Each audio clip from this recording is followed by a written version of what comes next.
అన్నదాత అన్నదాత మీ అన్నదాత చెమటోడ్చి ఆహారాన్నందించే రైతన్న అనునిత్యం నీ కండదండగా నిలిచే నేస్తం ఎవరన్నా అన్నదాత అన్నదాత మీ అన్నదాత.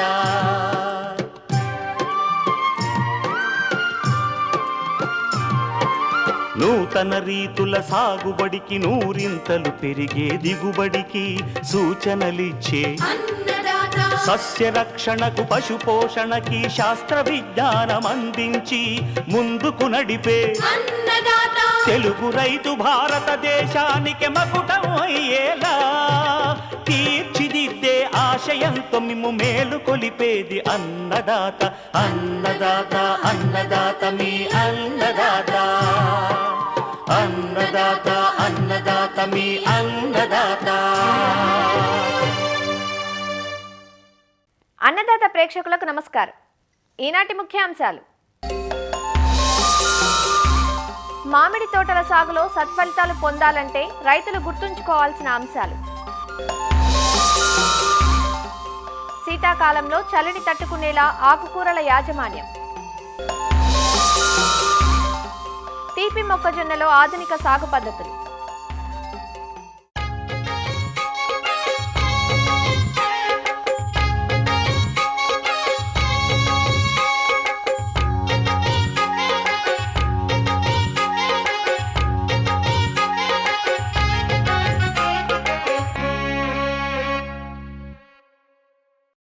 పెరుగుతున్న జనాభాకు తగ్గట్లు ఆహారపు అలవాట్లు మారుతున్నాయి.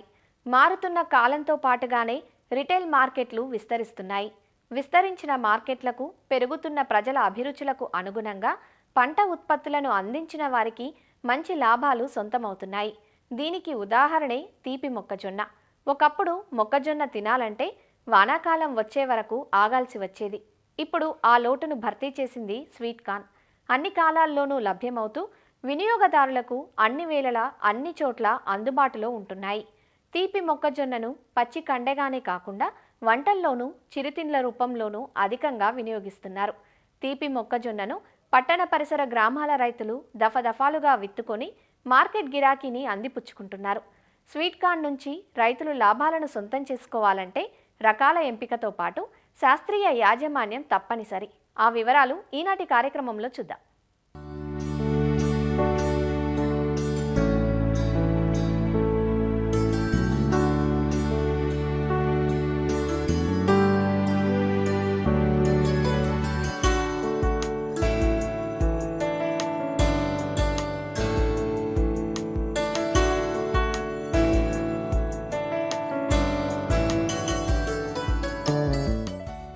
స్వీట్ కార్న్ను మార్కెట్ అనుకూలతను బట్టి సంవత్సరం పొడవునా విత్తుకునే అవకాశం ఉంది.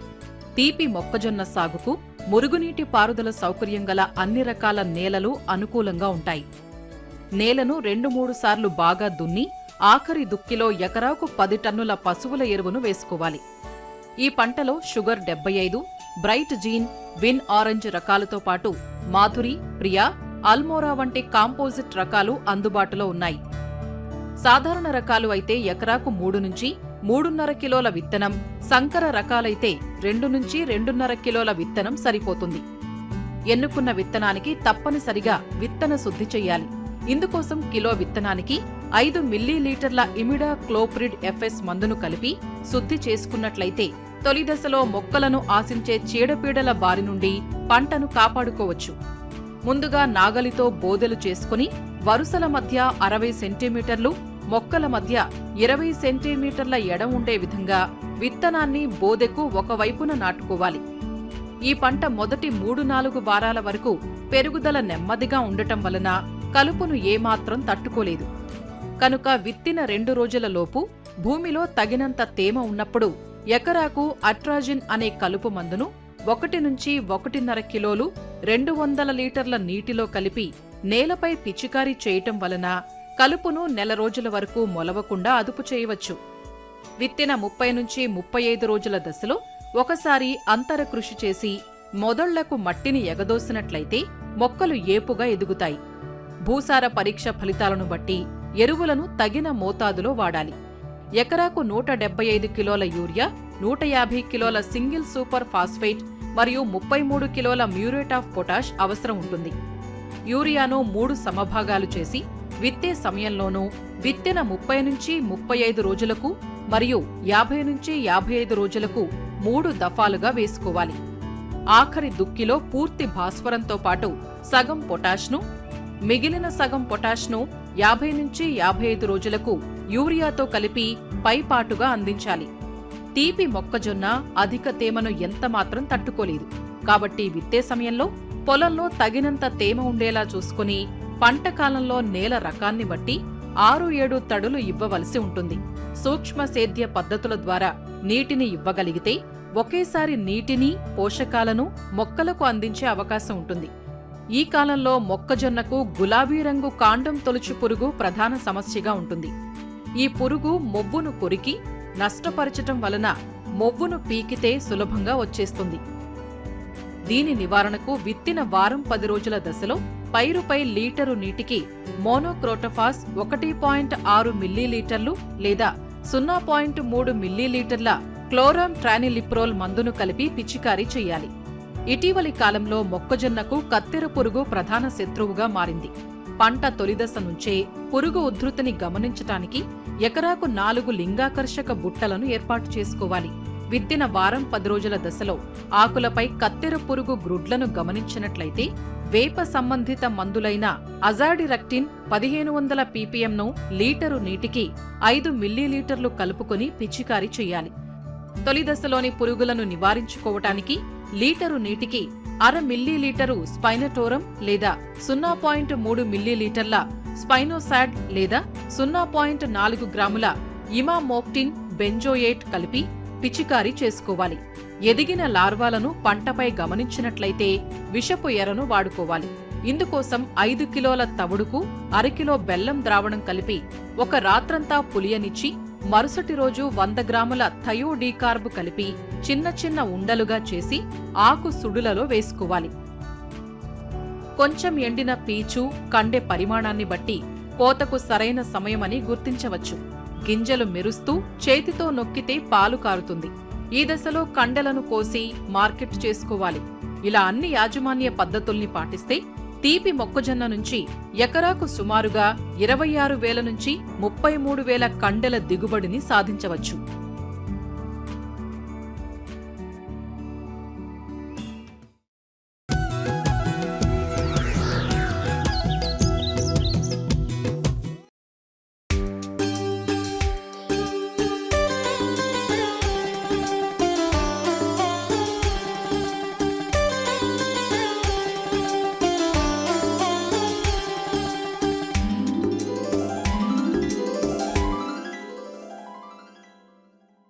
ఉదయాన్నే మంచు దుప్పటి కప్పేయటంతో పగటి వేళల్లోనూ చలిపులి ప్రభావం తగ్గటం లేదు.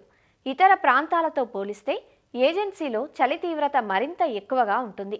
ఈ చలికి పంటల పెరుగుదల అంతంత మాత్రంగానే ఉంటుంది. మరీ ముఖ్యంగా ఆకుకూరల్లో పెరుగుదల లోపించి మొక్కలు చనిపోయే ప్రమాదం కూడా ఉంటుంది. కాబట్టి రైతులు చలి ప్రభావం తగ్గించేందుకు కొన్ని యాజమాన్య చర్యలను చేపట్టాల్సి ఉంటుంది. ఆకుకూర పంటలు చలి ఒత్తిడిని అధిగమించేందుకు చేపట్టాల్సిన పద్ధతులను తెలియజేస్తున్నారు వైఎస్ఆర్ ఉద్యాన విశ్వవిద్యాలయం పార్వతీపురం ఉద్యాన కళాశాల అసిస్టెంట్ ప్రొఫెసర్ డాక్టర్ గీతాంజలి. శీతాకాలం వచ్చిందంటే ఆకుకూరలు, తోటకూరలు, అలాగే చిన్నపాటి తోట పంటలు మెయిన్గా ఎదుర్కొనే సమస్య చలి ఒత్తిడి. దీన్నే కోల్డ్ స్ట్రెస్ అని అంటాము. అసలు చలి ఒత్తిడి అంటే ఏమిటి? మొక్క సాధారణంగా 30 నుంచి 40 డిగ్రీ సెంటీగ్రేడ్ ఉష్ణోగ్రతల మధ్య మొక్క ఎదుగుదల బాగా ఉంటుంది. అయితే ఒక్కసారిగా ఈ ఉష్ణోగ్రతలు తగ్గినట్లయితే మొక్క ఒత్తిడికి గురి కావడం జరుగుతుంది. దీన్ని చలి ఒత్తిడి అంటారు. దీని కారణంగా మొక్క లోపల, కణం లోపల నీరు గడ్డకట్టి కణాలు తెగిపోవడం జరుగుతుంది. దీనివల్ల వేరు వ్యవస్థ నీటిని అలాగే పోషకాలను గ్రహించే శక్తిని కోల్పోతుంది. మొక్క ఎదుగుదల తగ్గిపోయి అధిక దిగుబడిని సాధించలేదు. ఈ శీతాకాలంలో ఎప్పుడైతే మొక్క చలి ఒత్తిడికి గురవుతుందో అప్పుడు కొన్ని సంకేతాలను పంపిస్తుంది. ఈ సంకేతాలు ఏంటంటే మొక్క ఆకులపైన గాజు లాంటి నీటి బుడగల్లాంటి మచ్చలు కనిపిస్తాయి. దీన్నే వాటర్ సోక్డ్ ఏరియాస్ అని అంటాము. అలాగే ఆకులు ముడత పడడం, ఆకులు అంచు భాగము ఎండిపోవడం లేదా కాలిపోవడం లాగా కనిపిస్తుంది. అలాగే ఈ నీటి శోషణ, పోషకాల శోషణ సరిగ్గా జరగకపోవడం వల్ల క్లోరోఫిల్ ఉత్పత్తి అనేది తగ్గడం వల్ల పసుపు రంగులోకి కానీ తెలుపు రంగులోకి కానీ ఆకులు మారిపోవడం జరుగుతుంది. ఈ లక్షణాలను కనుక మీరు ఆకుకూరల్లో కానీ తోట పంటల్లో కానీ కూరగాయల్లోని గమనించినట్టయితే శీతాకాలంలో ఇది చలి ఒత్తిడిగా గమనించవచ్చు.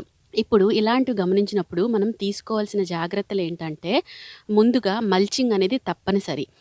మల్చింగ్కి మనం వాడే మెటీరియల్ ఏంటంటే వరిగడ్డి, పొట్టు, అలాగే పాలిథిన్ కవర్స్ని మనం మల్చింగ్ మెటీరియల్స్గా ఉపయోగించుకోవచ్చు. ఇలా ఉపయోగించడం వల్ల సాయిల్ యొక్క ఉష్ణోగ్రత 2 నుంచి 3 డిగ్రీ సెంటీగ్రేడ్ వరకు పెంచుకోవచ్చు.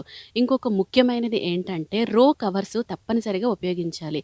ఇవి మనకి మార్కెట్లో ఆగ్రోనెట్ అని, షేడ్ నెట్ అని లైట్ వెయిట్ కవర్స్ దొరుకుతాయి. వీటిని మొక్కల పైన పరచటం వల్ల మొక్కలు చలి ఒత్తిడికి, అలాగే పురుగుల నుండి, అలాగే గాలి నుండి రక్షించబడతాయి. ఈ కవర్స్ని మొక్క మీద గ్యాప్ లేకుండా పరచాలి. ఇరువైపులా మట్టితో కానీ రాళ్లతో కానీ నొక్కి పెట్టాలి. ఎప్పుడైతే సూర్యకాంతి బాగా ఉంటుందో అప్పుడు ఈ కవర్స్ను ఎత్తి గాలి తగిలేలా చూడాలి. అలాగే చలి ఒత్తిడి ఎక్కువగా ఉండేటప్పుడు గ్యాప్స్ లేకుండా పూర్తిగా కవర్ చేయాలి పంటని.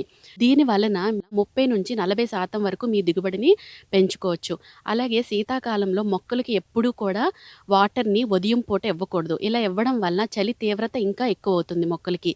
సాయంత్రం పూట మాత్రమే నీరును మొక్కకు అందించాలి. ఇవే కాకుండా ఈ చలి ఒత్తిడిని రాకుండా మొక్కల్ని కాపాడుకోవడానికి ముందుగా కొన్ని రసాయనాలను పిచికారీ చేసుకోవడం వల్ల మొక్కలు చలి ఒత్తిడి బారిన పడకుండా మనం కాపాడుకోవచ్చు. అవి ఏంటంటే 1919 అది 1% స్ప్రేని ఇచ్చుకోవాలి. అలాగే కాల్షియం నైట్రేట్ 0.5% పిచికారీ చేయాలి. ఇలా చేయడం వల్ల ఆకులు అంచుల భాగం ఎండిపోకుండా ఉంటుంది. అలాగే సీవీడ్ ఎక్స్ట్రాక్ట్ని 0.2% వరకు పిచికారీ చేసుకోవడం వలన మొక్క చలి ఒత్తిడిని ఎదుర్కొనే సామర్థ్యాన్ని ఎక్కువ చేసుకోవచ్చు. అలాగే సిలికాన్ని 0.1% స్ప్రే చేయడం వలన మొక్క యొక్క కణజాలం బలంగా ఉండేటట్టుగా చేసుకోవచ్చు. ఈ స్ప్రే అన్నింటినీ వారానికి ఒకసారి తప్పనిసరిగా పిచికారీ చేసుకోవాలి. ఈ చిన్నపాటి మెథడ్స్ని ఫాలో అవ్వడం వలన మీ పంటను ఈ చలి ఒత్తిడి నుంచి రక్షించుకోవచ్చు.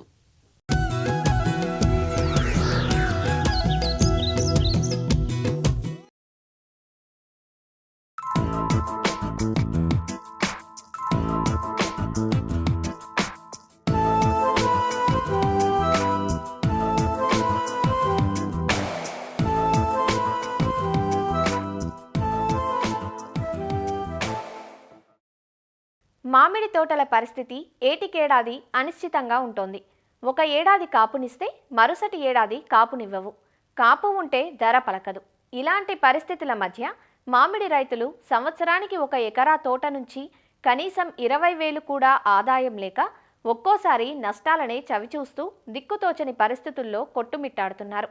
అలా కాకుండా మామిడి తోటల నుంచి స్థిరమైన దిగుబడి పొందుతూ రైతులు స్థిమితంగా ఉండాలంటే ఖచ్చితంగా ప్రతి సంవత్సరం కొన్ని చర్యలు ఆచరించాలి. ప్రతి కాపు అనంతరం క్యాలెండర్ ప్రకారం పొలం దున్నకం, కొమ్మ కత్తిరింపు, ఎరువులు, నీటి కట్టు చేపట్టినప్పుడు తోటలు సకాలంలో పూతకొచ్చి మంచి కాపునిస్తాయి. మామిడి తోటల నుంచి సత్ఫలితాలు రాబట్టాలంటే తప్పనిసరిగా కొన్ని విషయాలు గుర్తుంచుకోవాలంటూ రైతులకు సూచనలిస్తున్నారు వైఎస్ఆర్ ఉద్యాన విశ్వవిద్యాలయం నూజివీడు మామిడి పరిశోధనా స్థానం ప్రధాన శాస్త్రవేత్త డాక్టర్ కనక మహాలక్ష్మి. మామిడి పండించటంలో కానీ మరి దిగుబడుల్లో కానీ ఉత్పత్తుల్లో కానీ చూసుకున్నట్లయితే మామిడికి మన రాష్ట్రం పెట్టింది పేరు. కానీ ఎగుమతుల పరంగా అంటే విదేశాలకు ఎగుమతి చేసే పద్ధతుల్లో చూసుకున్నట్లయితే మన రాష్ట్రం నుంచి వెళుతున్న కాయలు కానీ చూస్తే చాలా తక్కువగా ఉన్నాయి. అంటే తక్కువ శాతం మనం ఎక్స్పోర్ట్ చేయగలుగుతున్నాం. దీనికి కారణాలేంటి, ఎలా మనం ఓవర్టేక్ చేయొచ్చు అనేది కానీ చూసుకున్నట్లయితే ముఖ్యంగా మనం చేసే ఎరువుల యాజమాన్యం కానీ, నీటి యాజమాన్యం కానీ, కొమ్మ కత్తిరింపులు కానీ ఇవన్నీ కూడాను కలిసి మనకి నాణ్యమైన దిగుబడికి ఉపయోగపడుతూ ఉంటాయి.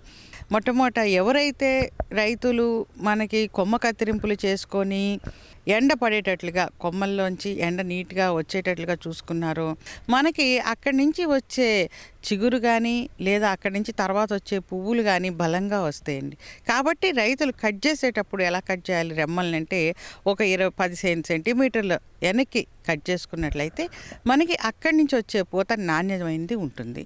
అలాగే ఈ కొమ్మ కత్తిరింపులు చేసినాక ఎరువులు ఎలాగో మీరు అందరూ ఈ యూరియా కానీ పొటాష్ కానీ సూపరు సుమారుగా 10 కిలోలు ఒక్కొక్క చెట్టుకి వేసుకుంటాం.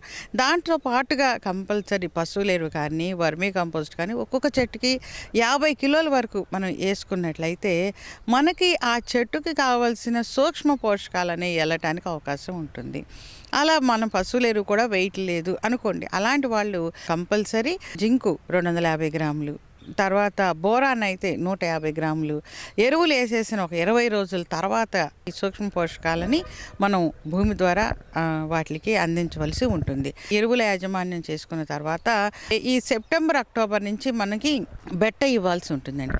మరి బెట్ట ఇవ్వాలి అంటే ఒక్కోసారి మనం అనుకోకుండా మనకి ఈ ఏరియాల్లో వర్షాలు సైక్లోన్స్ అనేవి అధికంగా వస్తున్నాయి. అలాంటప్పుడు దాంతోపాటు కలుపు కూడా అధికంగా వస్తుంది. ఈ కలుపు కోసమని మళ్ళీ మాటికి దుక్కులు చేసే రైతులు దానివల్ల ఏంటి ఇబ్బంది ఏమవుతుంది అంటే చిగురు రావటం జరుగుతుంది. పదే చిగుర్లు రావటం వలన ఈ తర్వాత వచ్చే పూతకి ఆలస్యం అవుతుంది. అలాగే పూత యొక్క క్వాలిటీ కానీ పానికల్ సైజ్ కానీ ఇవి కూడాను చిన్నగా ఉంటున్నాయి. కాబట్టి మనం ఎప్పుడైనా సరే ఈ కలుపుని నివారించుకోవాలి అనుకున్నప్పుడు లోతుగా దుక్కి చేయకుండా పై బ్లేడ్ తోటి ఆ కలుపు మొక్కలు తీసేసేటట్లు చూసుకోవాల్సి ఉంటుంది. అలాగే పాదులు చేసుకోవటం, ఈ బేసిన్స్ శుభ్రంగా పెట్టుకోవటం, అంతేగాని వేరు తెగేటట్లుగా మాత్రం చేయొద్దు. దానివలన మాటికి చిగురు రాగానే ఈ తేనె మంచు పురుగు రావటం, తేనె మంచు పురుగు వలన ఆకుల మీద మసి తెగులు రావటం, ఇలా ఒకదానికొకటి రావటం వల్ల మనకి కరెక్ట్గా పూత వచ్చే సమయం అయిన ఈ నవంబర్ డిసెంబర్లోకి వచ్చేసరికి ఆకుల నిండా మసి పట్టేసి పూత మీద కూడా నల్ల మసితోటి బయటకు వస్తున్నాయి పువ్వు మొగ్గలు కూడా. ఇలా ఉన్నప్పుడు మనం నాణ్యమైన దిగుబడిని పొందడం అనేది చాలా చెప్పుకోవడానికి ఎట్లాంటి ఆస్కారమూ లేదు. కాబట్టి మనం కంపల్సరీ తోటని శుభ్రం చేసేటప్పుడు కానీ పైనే చేయాలి. ముందు చేసినప్పుడు జూన్ జూలైలో మీరు లోపల వరకు ఏదైనా ప్లవ్ వేసుకున్నా ఏదైనా పర్లేదు, కానీ తర్వాత చేసే వాటిని మాత్రము మనం పైనగా గడ్డి పోవటానికి మాత్రమే చేసుకోవాల్సి ఉంటుంది.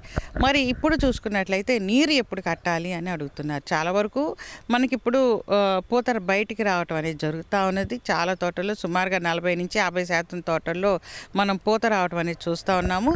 ముఖ్యంగా ఈ చిన్న రసాల తోటల్లోనూ తోతాపురి తోటల్లోనూ పూత అయితే బాగానే బయటకు వచ్చింది. ఒక బంగినపల్లి తోటల్లో ఇంకా లేటుగా ఉన్నది. అసలంటే మనకి మామిడి పూత ఎప్పుడు బయటకు వస్తుంది అనేది కానీ చూసుకున్నట్లయితే వాతావరణం రాత్రిపూట్ల 10-15 డిగ్రీలు లేదా సుమారుగా 15-16-17 డిగ్రీలు రాత్రిపూట ఉష్ణోగ్రతలుండి, అలాగే పగలు వచ్చేసి మనకి 22-25 డిగ్రీల సెంటీగ్రేడ్ ఉన్నప్పుడు ఈ బడ్ ఓపెనింగ్ అంటాం. అంటే ఈ పూత మొగ్గలు బయటికి రావడానికి ఆస్కారం ఎక్కువ ఉంటుంది.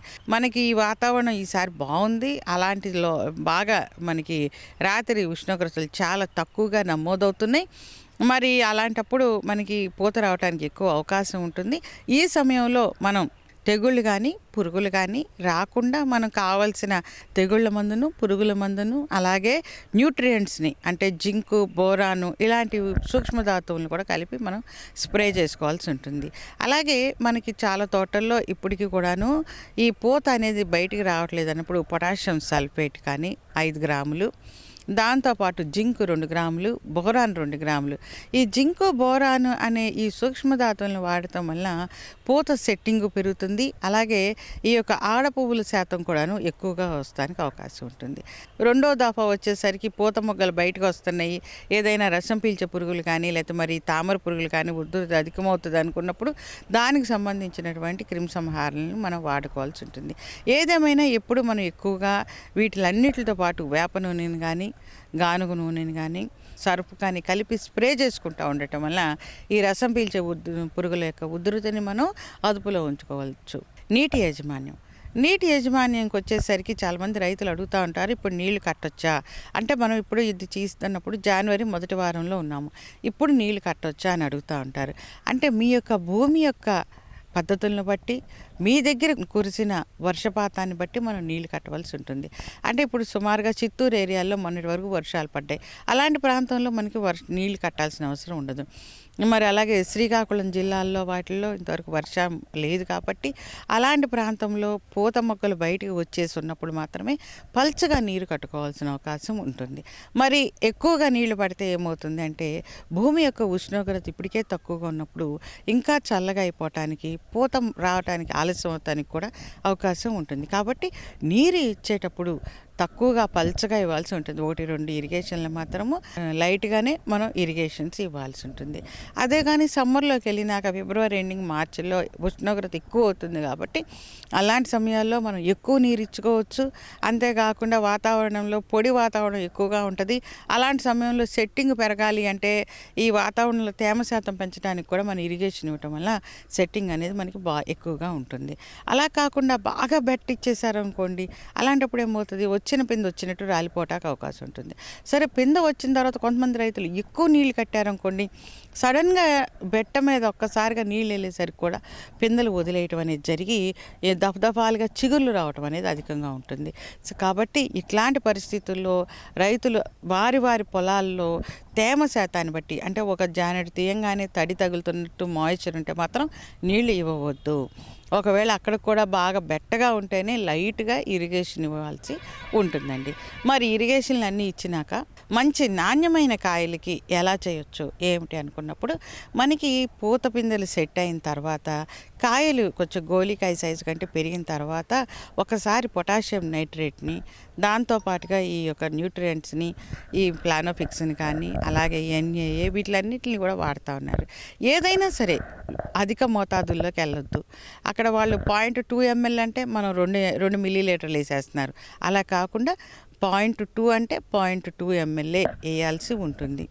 అలా వేసి దానికి ఈ ఫ్రూట్ కవర్స్, గవర్నమెంట్ వాళ్ళు సబ్సిడీలో ఇస్తున్నటువంటి ఈ ఫ్రూట్ కవర్స్ని కూడా వాడుకొని దానికి కట్టడం వలన కాయ క్వాలిటీ కానీ, కాయ ఎదుగుదల తొందరగా రావటము, అలాగే కాయ యొక్క టీఎస్ఎస్ కానీ, క్వాలిటీ కానీ, గాలిదుమ్మలు వచ్చితే తట్టుకునే శక్తి కానీ, వీటిలన్నిటిని మనం కవర్లు తొడిగిన కాయల్లో మనం చూస్తూ ఉన్నాం. అలాగే మనకి అందుబాటులో ఉన్నటువంటి ఈ పశువుల ఎరువైనా లేదా ఈ వర్మీ కంపోస్ట్ అనే దాన్ని కూడాను మనం సమ్మర్లో కూడాను మొక్కల మొదల దగ్గర వేస్తూ ఉండటం వల్ల నీటిని పట్టి ఉంచే శక్తి పెరుగుతుంది మొక్క దగ్గర.